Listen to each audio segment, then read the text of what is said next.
Morning students, हमने हमारे जो पिछले वीडियो है उसमें चैप्टर 8 इंफ्रास्ट्रक्चर आधारित संरचना जो कि आपकी book development of Indian economy भारतीय अर्थव्यवस्था का विकास से है के बारे में पढ़ा था, जिसमें हमने देखा था कि व्हाट इज इंफ्रास्ट्रक्चर आधारित संरचना क्या है, हमारे इंडिया में उसकी स्थिति कैसी है, पोजीशन कैसी है, कितना डेवलपमेंट किया जाना उसका जरूरी है, आर्थिक विकास में इंफ्रास्ट्रक्चर अपना कैसे रोल प्ले करता है। अब हमने ये भी बात करी थी कि हम इस चैप्टर में मेजरली दो जो आधारिक संरचना है इंफ्रास्ट्रक्चर फैसिलिटीज है उसके बारे में अध्ययन करेंगे, जो कि है एनर्जी एंड हेल्थ, ऊर्जा और स्वास्थ्य। तो हम देखते हैं कि एनर्जी ऊर्जा कैसे हमारे जो आधारिक संरचना कैसे हमारे इकोनॉमिक डेवलपमेंट में हेल्प करती है, कितनी इम्पोर्टेंट या महत्वपूर्ण भूमिका ये निभाती है। तो ऊर्जा की आवश्यकता हमें क्यों होती है? हम देखते हैं कि हर डेली एक्टिविटी में, हर हमारे जो दैनिक जीवन की जो रूटीन की एक्टिविटीज है उसमें ऊर्जा की हमें आवश्यकता होती है, या हमारे हर किसी न किसी एक्टिविटी में ऊर्जा हमसे संबंधित रहती है। हम ये भी देखेंगे कि इसके स्वरूप क्या होते हैं, किन फॉर्म्स में ऊर्जा हमें मिलती है या हमें मिल सकती है।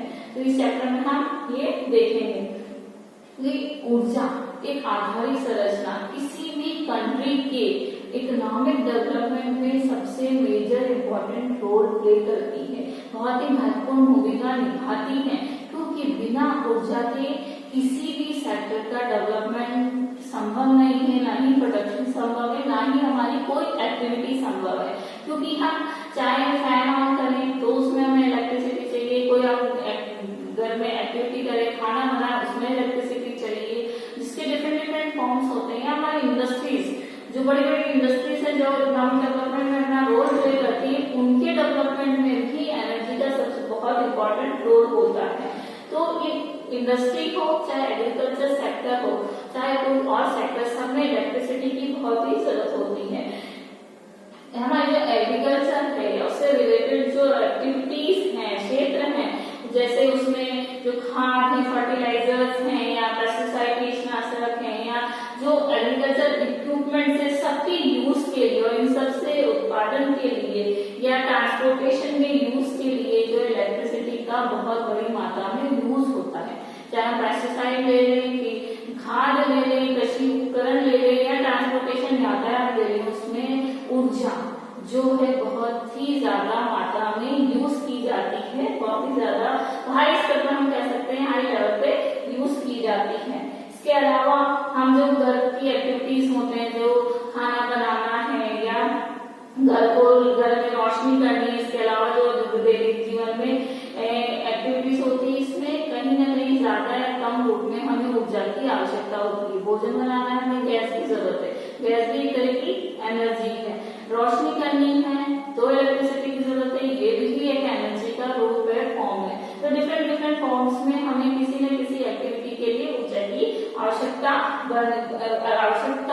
हमें रहती है। और बिना इलेक्ट्रिसिटी के या बिना एनर्जी के, बिना ऊर्जा के हम किसी भी इम्पोर्टेंट गुड्स का यूटिलाइज नहीं कर पाते या उपयोगी वस्तु के उत्पादन या उपभोग में हम सक्षम नहीं हो पाते। तो हम देख रहे हैं कि एनर्जी कितनी महत्वपूर्ण है, इम्पोर्टेंट है हमारी लाइफ में, चाहे किस पूरी ऑल ओवर लेवल पे देखें, इकोनॉमिक डेवलपमेंट के रूप में देखें, चाहे हमारी रूटीन एक्टिविटीज के लिए देखें, चाहे हमारा घर हो या आसपास की एक्टिविटीज हो, सब के लिए इलेक्ट्रिसिटी बहुत ही ज्यादा इम्पोर्टेंट या महत्वपूर्ण भूमिका निभाती है। हम देख लेते हैं ऊर्जा के स्रोत, ऊर्जा के सोर्सेस क्या क्या है। एनर्जी सोर्सेस हो, एनर्जी जिससे हम ऊर्जा मिल सकती है, सोर्सेस कौन कौन से। तो ऊर्जा के जो स्रोत है बेसिकली में दो पार्ट्स में डिवाइड करते हैं, commercial sources and non commercial sources. व्यावसायिक स्रोत और गैर व्यावसायिक स्रोत। व्यावसायिक स्रोत वे होते हैं जिसमें ईंधन की लकड़ी होती है, पेट्रोल होता है, तथा इसके अलावा जो इलेक्ट्रिसिटी होती है, बिजली होती है। तो पेट्रोल, इलेक्ट्रिसिटी और जो ईंधन के लिए जो लकड़ी हमें मिलती है वो हमारे व्यावसायिक स्रोत होते हैं, कमर्शियल सोर्सेस होते हैं, क्योंकि इन्हें परचेज और सेल किया जाता है, किया जा सकता है, किया जाता है, क्योंकि इन्हें हम हम खरीद भी सकते हैं, बेच भी सकते हैं, इसीलिए व्यावसायिक स्रोतों में आते हैं। गैर व्यावसायिक स्रोतों में हमें जलाऊ जो लकड़ी होती है, जो कि हम घर में खाना बनाने के लिए काम में लेते हैं, या कृषि का जो बचा हुआ कूड़ा कचरा होता है जिससे जलाने के लिए यूज में लेते हैं, या सूखा गोबर होता है, इनमें ये गैर सोर्सेज में, गैर कमर्शियल सोर्सेज में आते हैं, नॉन कमर्शियल सोर्सेज में आते हैं, क्योंकि ये हमें अपने नेचर से या फॉरेस्ट से, प्रकृति या जंगलों से मिलते हैं। और ये दोनों भी, ये जो व्यावसायिक और गैर व्यावसायिक स्रोत हैं, ये हमारे ट्रेडिशनल सोर्सेज में काउंट होते हैं, परंपरागत स्रोतों में गिने जाते हैं। और जो ऊर्जा के व्यावसायिक स्रोत हैं उन्हें हम रिन्यूएबल नहीं कर सकते, उनका पुनर्नवीनीकरण नहीं हो सकता। एक बार खत्म तो एक बार ये खत्म हो जाते हैं। जैसे हमें इलेक्ट्रिसिटी यूज करें तो खत्म, उसको जनरेट करने में दोबारा हमारे बहुत टाइम लगता है और बहुत सारे सोर्सेज वेस्ट होते हैं। इसके अलावा हमारा पेट्रोलियम है, बहुत करोड़ों वर्षों में कोई बन के ये पेट्रोलियम तैयार होता है, तो हम ये मान सकते हैं कि दोबारा जनरेट नहीं होते, क्योंकि लाखों करोड़ों अरबों वर्ष लग जाते हैं जनरेट होने के लिए। तो ये एक तरह से रिन्यूएबल नहीं है, पुनर्नवीनीकरण नहीं है। एक बार इनका यूज कर लिया, इसका मतलब ये खत्म हो चुके हैं और दोबारा इनका उत्पादन संभव नहीं हो पाता। जबकि जो गैर व्यावसायिक स्रोत है उनका पुनर्नवीनीकरण किया जा सकता है, क्योंकि हम खेतों में कृषि में उत्पादन करते रहते हैं, प्रोडक्शन करते रहते हैं, तो उससे हमको पूरा जो कृषि का चारा है, पूरा कचरा मिलता रहता है। पेड़ हम उगा सकते हैं, उससे हमें लकड़ी मिल सकती है, जानवरों से, पशुओं से हमें खाद्य फसलें, खाद मिल सकती है। तो ये सभी दोबारा जनरेट हो सकते हैं, इसलिए इन्हें पुनर्नवीनीकरण या रिन्यूएबल सोर्सेज कह सकते हैं। तो जो व्यावसायिक स्रोत हैं, कमर्शियल सोर्सेज हैं, वो तो रिन्यूएबल नहीं है, और गैर व्यावसायिक जो स्रोत हैं, नॉन कमर्शियल जो सोर्सेज हैं, वो रिन्यूएबल है, जिनका दोबारा उत्पादन संभव हो सकता है। और भारत में, इंडिया में 60% जो फैमिलीज हैं वो रेगुलर भोजन बनाने और गर्म करने के लिए ऊर्जा के परंपरागत स्रोतों का, परंपरागत स्रोत हमने भी पढ़ा है कि जो कमर्शियल और नॉन कमर्शियल दोनों ही आते हैं। तो इंडिया में 60% जो कमर्शियल जो और नॉन कमर्शियल सोर्सेस है, उसका उपयोग फूड बनाने में, खाना बनाने में और उससे संबंधित एक्टिविटीज में यूज होता है। अब हम देखते थे ऊर्जा के गैर परंपरागत स्रोत। परंपरागत स्रोतों में व्यावसायिक और गैर व्यावसायिक, कमर्शियल और नॉन कमर्शियल दोनों होते हैं। और गैर व्यावसायिक, गैर परंपरागत, non conventional sources of energy, ऊर्जा के गैर परंपरागत स्रोत क्या होते हैं? तो ऊर्जा के जो गैर परंपरागत या नॉन कन्वेंशनल सोर्सेस है वो 3 तरह के होते हैं, 3 प्रकार से हो सकते हैं।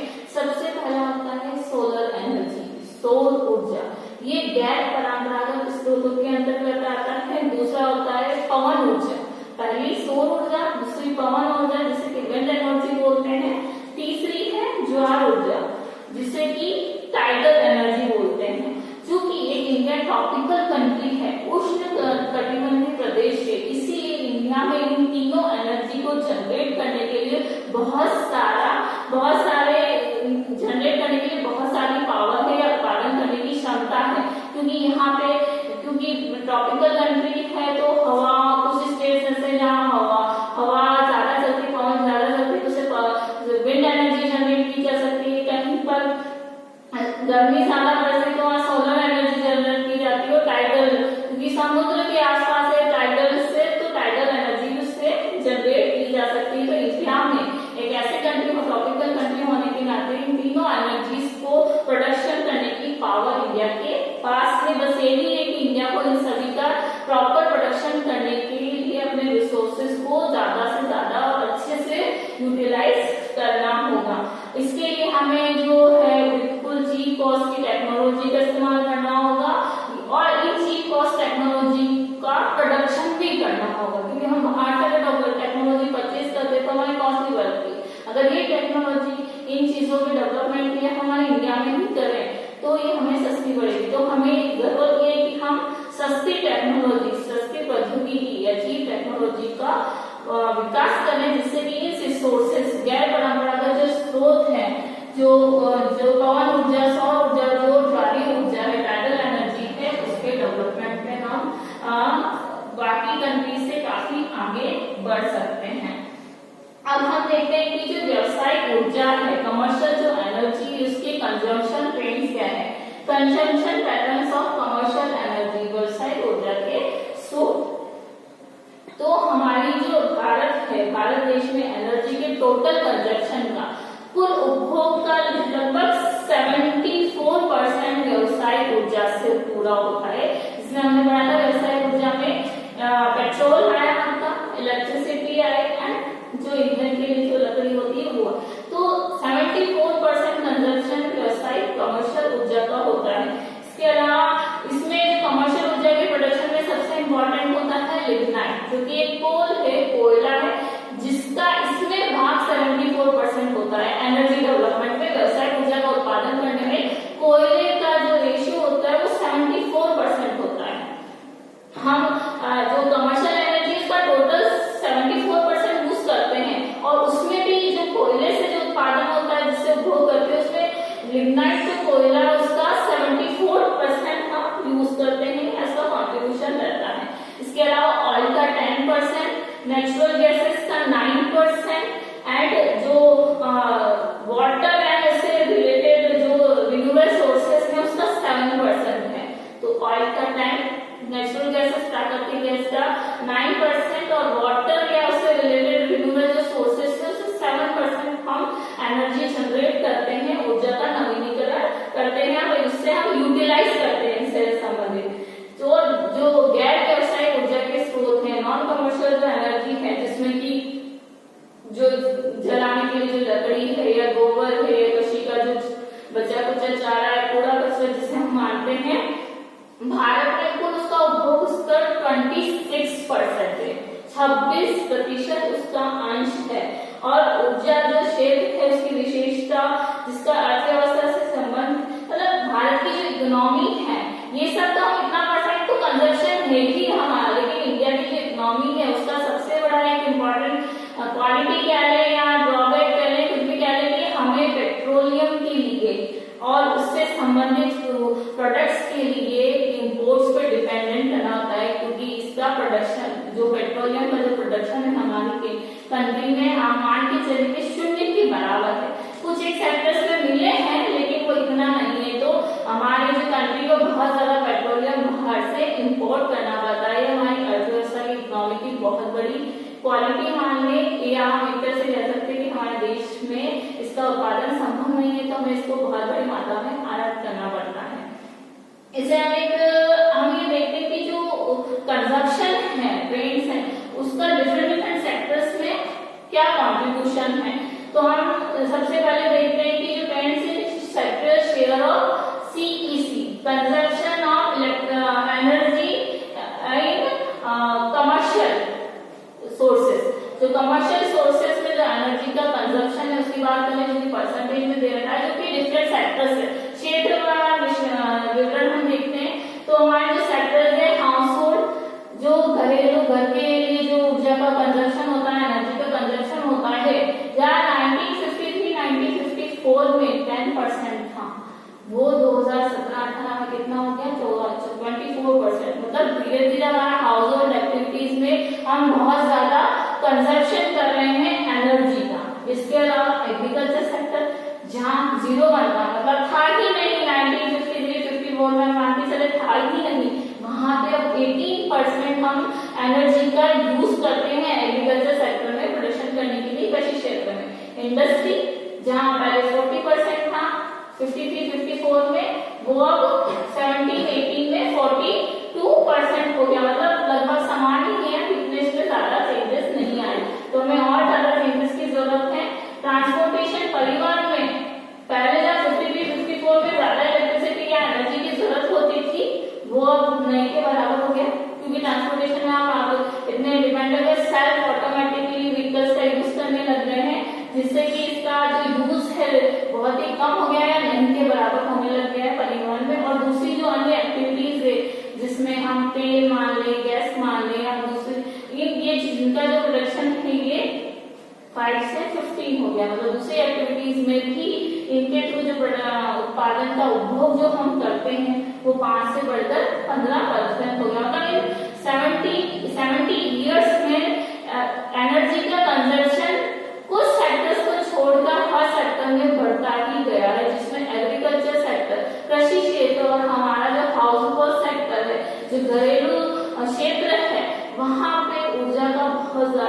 यूटिलाइज हो रहा है। और इस एनर्जी में ऑयल एंड गैसेस का कंट्रीब्यूशन भी बहुत ज्यादा है, बहुत ज्यादा इसके अंदर इसका कंट्रीब्यूशन हो रहा है। तो हम देख रहे हैं कि जो एनर्जी है वो बहुत ज्यादा यूटिलाइज हो रही है। तो हमें ऐसा चाहिए कि जो हमारे गैर वैसायिक स्रोत हैं या जो गैर परंपरागत स्रोत है उनको भी अच्छे से डेवलप करने की जरूरत है, जिससे कि हम अपने एनर्जी के जो कंजप्शन है उपभोग को बढ़ा सके और इकोनॉमिक डेवलपमेंट में अपना कंट्रीब्यूशन दे सके। बात करते हैं इलेक्ट्रिसिटी की, विद्युत ऊर्जा की, जिसे ऊर्जा या विद्युत ऊर्जा के नाम से भी जाना जाता है। जो ऊर्जा एनर्जी एनर्जी का जो प्रोडक्शन को इंक्रीज करने में या उसके जो सबसे मेन सोर्स के रूप में जो है, जो कि मॉडर्न इकोनॉमी के डेवलपमेंट में अपना बहुत बड़ा कंट्रीब्यूशन निभाती है, उसमें सबसे इम्पोर्टेंट जो आधारिक संरचना होती है, इंफ्रास्ट्रक्चर फैसिलिटीज होती है, वो इलेक्ट्रिसिटी होती है, बिजली होती है। इसका बहुत ज्यादा इम्पोर्टेंट रोल होता है, क्योंकि किसी भी देश के आर्थिक विकास को करने, किसी भी कंट्री के इकोनॉमिक डेवलपमेंट करने के लिए जो निर्धारित करने वाली जो सबसे जो डिसाइड करती है सबसे बेसिक इंफ्रास्ट्रक्चर वो है, वो इलेक्ट्रिसिटी होती है। और जो इलेक्ट्रिसिटी की डिमांड होती है, उसकी जो ग्रोथ रेट होती है वो जीडीपी की ग्रोथ रेट से कहीं ज्यादा होती है। सपोज हमें कि 8% जीडीपी की ग्रोथ चाहिए, तो इसके लिए इलेक्ट्रिसिटी की डिमांड लगभग 12% होगी। तो हम देख रहे हैं कि सिर्फ 8% जीडीपी के लिए 12% इलेक्ट्रिसिटी की डिमांड होती है, ग्रोथ रेट उसमें चाहिए होती है। तो जितनी ग्रोथ इकोनॉमिक डेवलपमेंट करना है या जीडीपी हमें बढ़ानी है, उसके लिए उससे कहीं ज्यादा हमें किसकी जरूरत है, जो हमारी बेसिक आधारिक संरचना है जिसे हम बिजली या इलेक्ट्रिसिटी कहते हैं, उसकी बहुत ज्यादा जरूरत होती है। तो किसी भी कंट्री की इकोनॉमिक डेवलपमेंट में एक मेजर रोल प्ले करती है इलेक्ट्रिसिटी या बिजली। इसे हम एक चार्ट के थ्रू समझते हैं।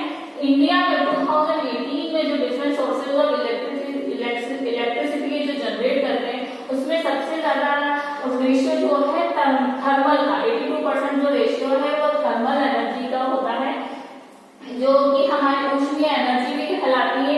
8.5 वाटर, जल से या पानी से जो बिजली उत्पन्न होती है, एनर्जी ऊर्जा उत्पन्न होती है।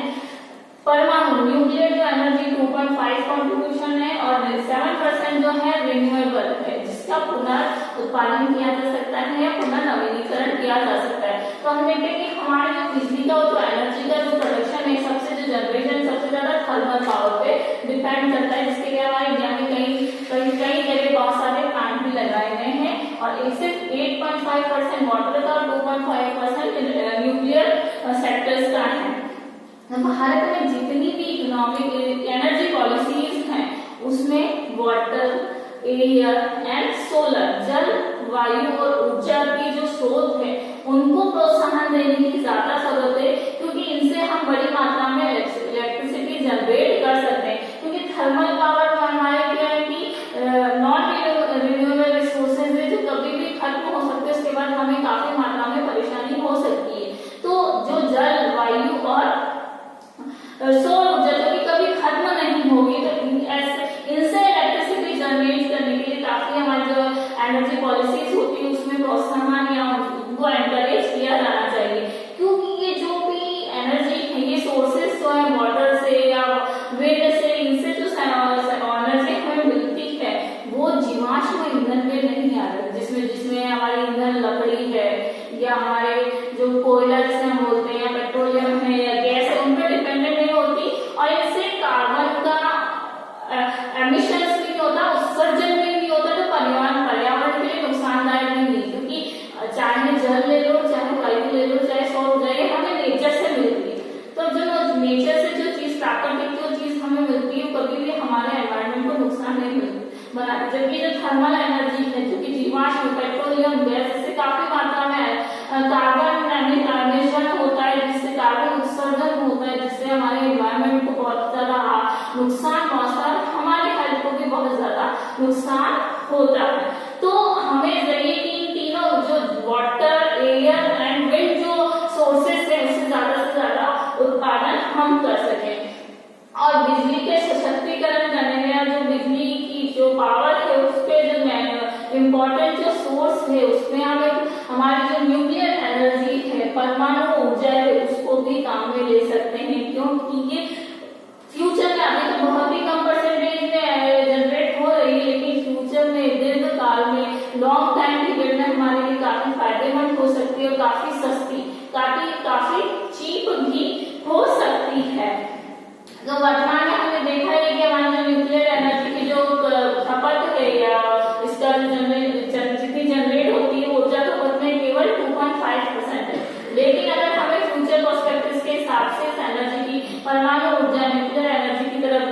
ध्यान देना होगा। और परमाणु ऊर्जा का विकास करना होगा। Water resources, air wind resources से ज्यादा इलेक्ट्रिसिटी जनरेट करनी होगी, क्योंकि ये हमारे पर्यावरण के जो हमारा सस्टेनेबल डेवलपमेंट है, हमारा एनवायरमेंट और जिस सस्टेनेबल डेवलपमेंट मानवीय विकास की हम बात करते हैं उसको करने में काफी हद तक हमारी हेल्प कर सकते हैं। तो बेसिकली हमें थर्मल एनर्जी को यूटिलाइज कम करते हुए रिसोर्सेज का ज्यादा से ज्यादा water, air and solar resources and nuclear resources का ज्यादा से ज्यादा एनर्जी जनरेट करने के रिसोर्सेज ढूंढने होंगे, जिससे हम हमारे एनवायरमेंट को भी सेव कर सकें और जो हमारा मोटिव है सस्टेनेबल डेवलपमेंट करने का उसकी ओर आगे बढ़ सके। अब हम देखते हैं कि जो हमारा विद्युत क्षेत्र की कुछ चुनौतियां हैं कि इस इलेक्ट्रिसिटी सेक्टर को डेवलप करने के लिए भी कुछ हमारे चैलेंजेस हैं। सब चैलेंजेस है पावर सेक्टर। तो हम ये देखते हैं कि भारत में विद्युत क्षेत्र में के सामने बहुत सारे चैलेंजेस आते हैं, चुनौतियों का सामना करना पड़ता है। भारत में जो प्रेजेंटली बिजली की उत्पादन जो क्षमता है, जो प्रोडक्शन कैपेबिलिटी है, उसके उच्चारण मतलब उसको इंस्टॉल करने की जो कैपेसिटी है वो बहुत कम है, जबकि आर्थिक विकास में इसकी डिमांड बहुत ज्यादा कि मतलब हमारी बिजली को हम जनरेट कर भी सकते हैं रिसोर्सेज के, लेकिन उसको इंस्टॉल करके उसको सुरक्षित रखने के लिए हमारे पास रिसोर्सेज इतने नहीं है। और जबकि हमें चाहिए कि हम ज्यादा से ज्यादा हमारी जो एनर्जी है उसको इंस्टॉल करके रख सके, उनको सुरक्षित करके रख सके, और इसके लिए हमारे पास पर्याप्त साधन नहीं है, जिससे कि हमारे आर्थिक क्षमता अभिवृद्धि में भी पर्याप्त अवसर उपलब्ध नहीं हो पाते। भारत में, इंडिया में जो व्यवसायिक ऊर्जा की पूर्ति के लिए है 7% की रेशियो से बढ़ाने की आवश्यकता है। मतलब जो एनर्जी रिसोर्सेज जो प्रोडक्शन बढ़ाने की जो आवश्यकता है, जितना टोटल प्रोडक्शन होता है उससे 7% ज्यादा बढ़ाने की आवश्यकता है। लेकिन अभी वर्तमान में पर ईयर ओनली हमारी 20,000 मेगावाट की कैपेबिलिटी है कि पर ईयर से हम 20,000 मेगावाट का उत्पादन कर पाते हैं और संरक्षित रख पाते हैं, जिसे जो मान लीजिए कि टोटल एनर्जी कंजप्शन का या टोटल एनर्जी जनरेशन का सिर्फ 2 या 3% है, और हमें जरूरत कितनी है 7% की। तो अभी हमें बहुत ज्यादा इस एरिया में काम करना होगा, और जो जितनी भी हमारी स्थापित क्षमता, जितनी भी स्टेबल कैपेबिलिटी है, उसका हमें प्रॉपर वे में यूटिलाइजेशन करना होगा। मतलब जितनी बिजली हमारे पास है या जितनी विद्युत हमारे पास उपलब्ध है उसको हमें उचित तरीके से उसका उपयोग करना होगा, प्रॉपर वे में यूज करना होगा। क्योंकि इसके लिए हमारे देश में हम देखते हैं कि कई चीजें सामने आती हैं। ये देखते हैं कि जो राज्य विद्युत बोर्ड है, तो इलेक्ट्रिसिटी स्टेट इलेक्ट्रिसिटी बोर्ड है, वो जब इलेक्ट्रिसिटी का डिस्ट्रीब्यूशन करता है उसको पर ईयर 20,000 करोड़ का लॉस होता है, 20,000 करोड़ का लॉस होता है। और इसका मुख्य कारण है ट्रांसमिशन, संप्रेषण। जो ट्रांसमिशन होता है, जो ट्रांसमिट करते हैं हम इलेक्ट्रिसिटी, और उसका डिस्ट्रीब्यूशन का जो पेमेंट होता है, भुगतान होता है, वो प्रॉपर्ली नहीं हो पाता।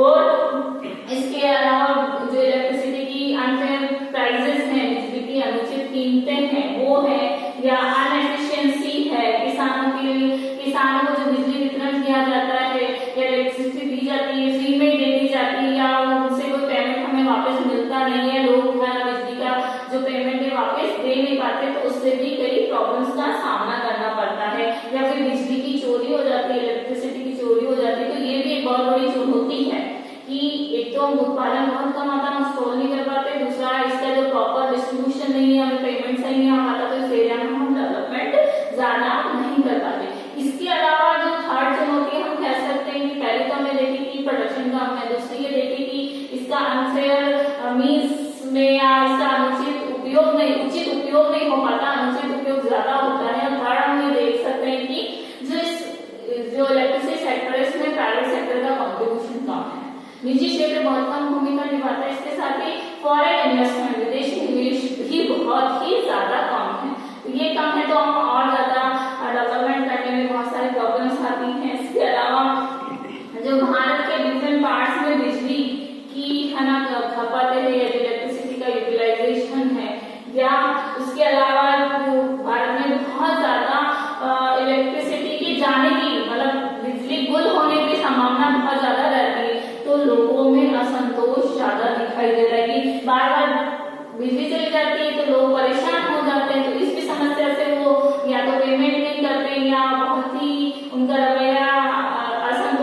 सुविधाजनक रहता है। और इसके अलावा भारत के जितने भी थर्मल स्टेशन, पावर प्लांट्स हैं या बिजली थर्मल पावर प्लांट्स हैं, उन्हें बिजली के लिए जो रॉ मटेरियल है वो प्रॉपर्ली समय पर उन्हें मिल नहीं पाता पर या इनफ पर्याप्त मात्रा में उन्हें नहीं मिल पाता, इनफ क्वांटिटी जो होनी चाहिए वो नहीं मिल पाती, जिससे भी प्रोडक्शन ज्यादा प्रोडक्शन करना कई बार संभव नहीं हो पाता उसके कारण भी। और रेगुलर जो हमारा इकोनॉमिक डेवलपमेंट हो रहा है जनसंख्या वृद्धि से भी, जो निरंतर आर्थिक विकास और जनसंख्या वृद्धि से भी ये बिजली की मांग, इलेक्ट्रिसिटी की मांग, विद्युत की मांग बहुत ज्यादा बढ़ती जा रही है, जिसके मुकाबले हम उसका उत्पादन बहुत कम कर पा रहे हैं, उसकी पूर्ति बहुत ही कम कर पा रहे हैं। मांग के अधिक होने के कारण हम हम मांग से उत्पन्न मांग जितनी है उससे जो उत्पन्न ऊर्जा है बहुत ही कम मात्रा में, कि मतलब ज्यादा डिमांड हो रही है लेकिन इलेक्ट्रिसिटी हम ज्यादा उसको सप्लाई नहीं कर पा रहे। इसके अलावा जो गवर्नमेंट इन्वेस्टमेंट है इसके लिए हमें बेसिकली क्या जरूरत होगी कि गवर्नमेंट इन्वेस्टमेंट को बढ़ाया जाए, उसके लिए रिसर्च, प्रॉपर रिसर्च की जाए, जो बेहतर अनुसंधान के तरीकों को खोजा जाए, डेवलपमेंट के मेजरमेंट्स को बनाया जाए या विकास के और दूसरे उपाय सोचे जाए, यूजेस सोचे जाए, टेक्नोलॉजी डेवलप की जाए, ताकि इलेक्ट्रिसिटी का रीजनरेट करके जो हमारी जो प्रॉब्लम है, जो ऊर्जा कम उत्पन्न हो रही है उसको हम दूर कर सकें। तो इसके लिए इन्वेस्टमेंट बढ़ाना होगा, रिसर्चेस करनी होगी, टेक्नोलॉजी में डेवलपमेंट करना होगा, डेवलपमेंट के लिए और दूसरी टेक्निक्स सोचनी होगी, और जो रिन्यूएबल रिसोर्सेस हैं उनको ज्यादा से ज्यादा प्रोडक्शन करना होगा, ताकि इनकी जो सप्लाई है वो हम सुनिश्चित कर सकें। और इसके अलावा जो अतिरिक्त पावर क्षमता वाले जो थर्मल प्लांट्स होते हैं, जो पावर क्षेत्र जो सरकार थर्मल प्रोडक्शन के लिए यूज करती है, उनमें निवेश को ज्यादा से ज्यादा बढ़ाना होगा। लेकिन अब चूंकि हमारी जो सरकार है वो इन पावर प्लांट्स में अच्छे से निवेश नहीं कर पा रही, तो वो निजीकरण करने में ज्यादा जोर दे रही है, प्राइवेटाइजेशन करने में इसमें जोर दे रही है, जिससे प्राइवेट सेक्टर क्या है, हाई प्राइस पे बिजली की सप्लाई कर रहा है, जिससे इसका कुछ सेक्टर्स पे इफेक्ट हुआ है। गवर्नमेंट अच्छे से इन्वेस्ट नहीं कर पाई तो उसने प्राइवेट सेक्टर को दे दिया, प्राइवेटाइजेशन कर दिया, उसका निजीकरण कर दिया, और प्राइवेट सेक्टर हाई रेट्स लगा रहा है इलेक्ट्रिसिटी सप्लाई करने, जिसके कारण कुछ जो वर्ग है जो उससे बहुत ज्यादा, जो मध्यम वर्ग है, जो गरीब वर्ग है, उसे बिजली नहीं मिल पा रही या मिल भी पा रही, तो उसका भुगतान करने में असमर्थ है। इसके अलावा सरकार बिजली की खपत को कम करने के लिए ये जो हमारे CFL जो बल्ब होते हैं, जिससे हम या LED जो बल्ब होते हैं उसको ज्यादा एनकरेज कर रही है, क्योंकि इससे 80% इलेक्ट्रिसिटी की बचत होती है। और जो ऊर्जा कार्यशीलता ब्यूरो है, ब्यूरो ऑफ एनर्जी एफिशिएंसी है, वो LED और CFL बल्ब की और ज्यादा यूज करने में प्रोत्साहित कर रहा है, जिससे कि हम ज्यादा से ज्यादा इलेक्ट्रिसिटी अगर जनरेट नहीं कर पा रहे तो एटलीस्ट हम उसको सेव तो कर ले और कम बिजली का इससे उपभोग होगा। तो अब हमें बेसिकली ये चाहिए कि हमारी जो इलेक्ट्रिसिटी की आवश्यकता है, विद्युत की जो आवश्यकता है, जो एनर्जी जनरेशन के रिसोर्सेस है, उनका उपयोग हमें अच्छे से करना होगा, तथा जो हमारी इलेक्ट्रिसिटी डिस्ट्रीब्यूशन सिस्टम है उसको इम्प्रूव करना होगा, जिससे कि जो हमारी इलेक्ट्रिसिटी का वेस्टेज हो रहा है, विद्युत का जो वेस्टेज हो रहा है उसे रोका जा सके, और रिन्यूएबल रिसोर्सेज को ज्यादा से ज्यादा यूटिलाइज करना होगा, जिससे कि हम बिजली की जो आवश्यकता है उसकी पूर्ति कर सके। तो यहाँ पे हमने एक सेक्टर देख लिया, एक आधारिक संरचना ऊर्जा के बारे में पढ़ लिया, जिस भारत में किस तरह की उसकी स्थिति है और किन किन क्षेत्रों में इसका विकास किया जाना संभव है।